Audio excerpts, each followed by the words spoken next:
धोलाई विधानसभा केंद्र के कालीबाड़ी रोड क्षेत्र में स्थित रतन देव व रत्नादेव के आवास गृह में श्रद्धा व मर्यादा के साथ विश्व शांति गीता यज्ञ कार्यक्रम व रत्नादेव के आवास गृह में श्रद्धा व मर्यादा के साथ विश्व शांति गीता यज्ञ कार्यक्रम व रत्नादेव के आवास गृह में श्रद्धा व मर्यादा के साथ विश्व शांति गीता यज्ञ कार्यक्रम व रत्नादेव के आवास गृह में श्रद्धा व मर्यादा के साथ विश्व शांति गीता यज्ञ कार्यक्रम व रत्नादेव के आवास गृह में श्रद्धा व मर्यादा के साथ विश्व शांति गीता यज्ञ कार्यक्रम व रत्नादेव के आवास गृह में श्रद्धा व मर्यादा के साथ विश्व शांति गीता यज्ञ कार्यक्रम व रत्नादेव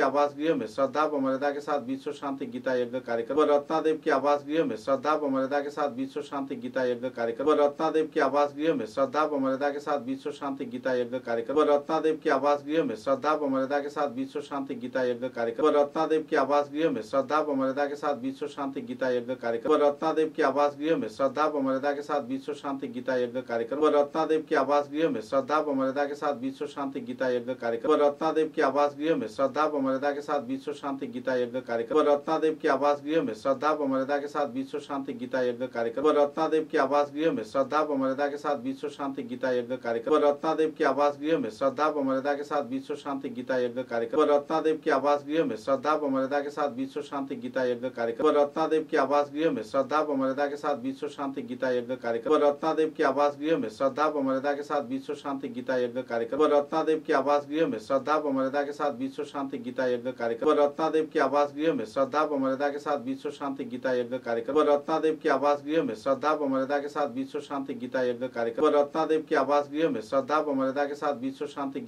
कार्यक्रम व रत्नादेव के आवास गृह में श्रद्धा व मर्यादा के साथ विश्व शांति गीता यज्ञ कार्यक्रम व रत्नादेव के आवास गृह में श्रद्धा व मर्यादा के साथ विश्व शांति गीता यज्ञ कार्यक्रम व रत्नादेव के आवास गृह में श्रद्धा व मर्यादा के साथ विश्व शांति गीता यज्ञ कार्यक्रम व रत्नादेव के आवास गृह में श्रद्धा व मर्यादा के साथ विश्व शांति गीता यज्ञ कार्यक्रम व रत्नादेव के आवास गृह में श्रद्धा व मर्यादा के साथ विश्व शांति गीता यज्ञ कार्यक्रम व रत्नादेव के आवास गृह में श्रद्धा व मर्यादा के साथ विश्व शांति गीता यज्ञ कार्यक्रम व रत्नादेव के आवास गृह में श्रद्धा व मर्यादा के साथ विश्व शांति गीता यज्ञ कार्यक्रम व रत्नादेव के आवास गृह में श्रद्धा व मर्यादा के साथ विश्व शांति गीता यज्ञ कार्यक्रम व रत्नादेव के आवास गृह में श्रद्धा व मर्यादा के साथ विश्व शांति गीता यज्ञ कार्यक्रम व रत्नादेव के आवास गृह में श्रद्धा व मर्यादा के साथ विश्व शांति गीता यज्ञ कार्यक्रम व रत्नादेव के आवास गृह में श्रद्धा व मर्यादा के साथ विश्व शांति गीता यज्ञ कार्यक्रम व रत्नादेव के आवास गृह में श्रद्धा व मर्यादा के साथ विश्व शांति गीता यज्ञ कार्यक्रम व रत्नादेव के आवास गृह में श्रद्धा व मर्यादा के साथ विश्व शांति गीता यज्ञ कार्यक्रम व रत्नादेव के आवास गृह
বেলগাছটা এখানে যখন ছোটো ছিল তখন একদিন ওই কে একটা মানে এখানে কোনো একটা মানে আপনার ইয়ে রাখছে খারাপ জিনিস টিনিস রাখছে কে লেট্রিন করছে আমরা জানি না।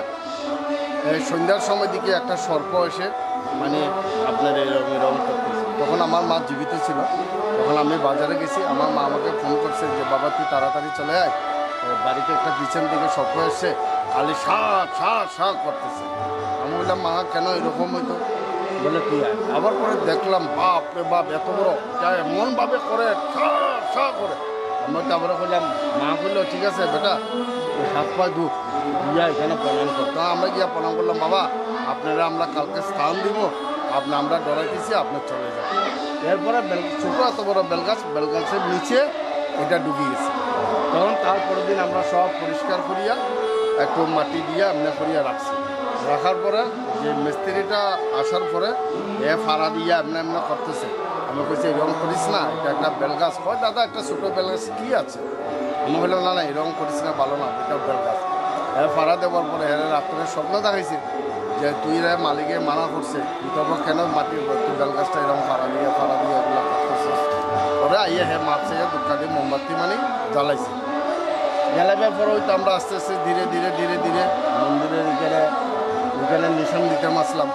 তখন তারা মুসলিম মিস্ত্রি তাদের স্বপ্ন দেখাইছে যে তুই এখানে মন্দির বানাতে পারতি না, কারণ তার এরকম আমার ছেলের পয়সা নাই, আমার ছেলের মন্দির বানাইতে হলে আজকে মানে এটা 20-25 বছর লাগবো, তুই এক কাজ কর এখানে একটা নিশান দিয়া আর এখানে আমার একটা স্থান দিলা ছোটো মতো।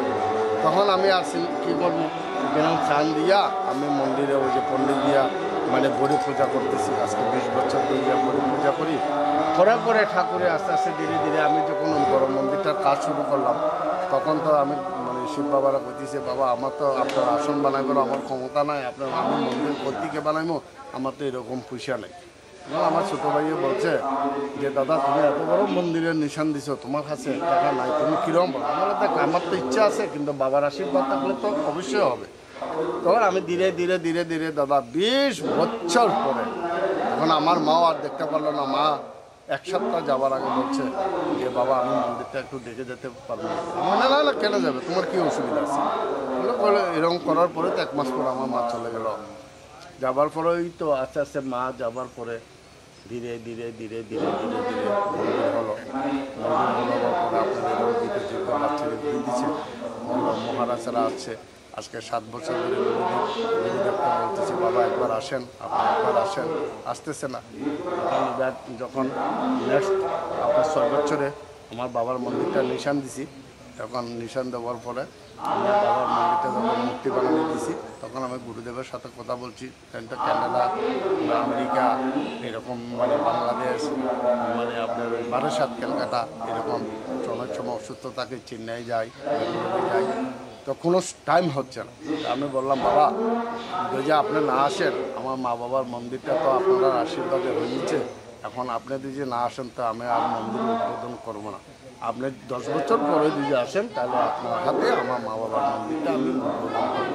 আপনি করার পরে আমার মনের আশাটা পূর্ণ হল। এবং আমার মা বাবার আশীর্বাদ, মা বাবাই সব ইচ্ছা, মা বাবার আমার তো ক্ষমতা কিছু নাই, সব মা বাবা। কিন্তু বাবা আপনার হাতে মন্দির উদ্বোধন যখনই হবে তখন মন্দির আমি গেট করবো, নালি করতাম। আমার বাবা কালকে দিন আসলো, 10 তারিখ আসলো, 10, 11, 12, 13, কালকে আমাদের এখানে আপনার রুদ্র অভিষেক হয়েছে, হরিদ্বার থেকে সাধু পণ্ডিত আসছে, এরপরে সাধু ভান্ডার হয়েছে। এর আগে আমাদের মন্দিরে গুরু বাবা এসে উদ্বোধন করেছে, আমার মা বাবা মানে যদি সব করছে সুন্দর মতো। তারপরে ওরপরে অভিষেক, সাধু ভান্ডার, তারপরে কালকে রাত্রে আমাদের এখানে প্রবচন, অনেক প্রবচন মানে আপনার 6টা থেকে রাত 11টা পর্যন্ত প্রবচন চলছে। বিয়া করার পরে তো সবাই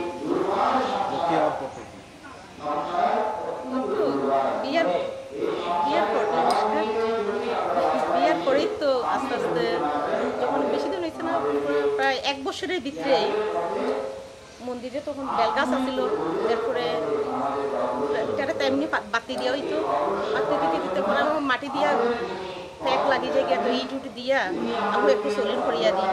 এরপরে তো সলিন করার পরে তো আস্তে আস্তে একটুতেই অতটুক জায়গা ইট দিয়া খালি জাস্ট সলিন করিয়া পূজা একটু থেকে আস্তে আস্তে এই পূজা চলতেছে। তখন থেকেই মানে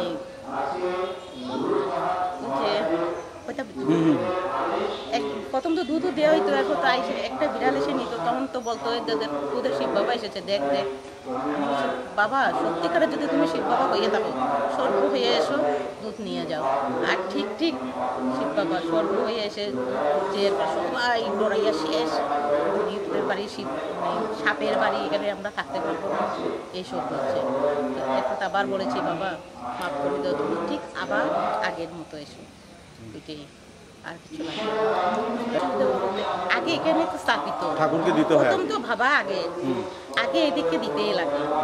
ওদিকে শিব মন্দিরে আগে না দিয়ে আগে এদিকে দিতে লাগবে। বলছে আমি আগে এসেছি, আগে আমাকে দিতে লাগবে, নাই তো দুধের বাটিতে পুরো জায়গাতে থেকে যায়। এমনি যদি দুধের বাটি তুমি রাখো কেউ তো ধরবে না, কিন্তু টাইমের মধ্যে যদি হয় দুধের বাটি শেষ ওই আপনি দুধের বাটি খাই ওইটাই একটু মানে যদি আগে ওদিকে দিই তো এদিকে দুধের বাটি ধরবে না, আগে এদিকে দিতেই লাগে।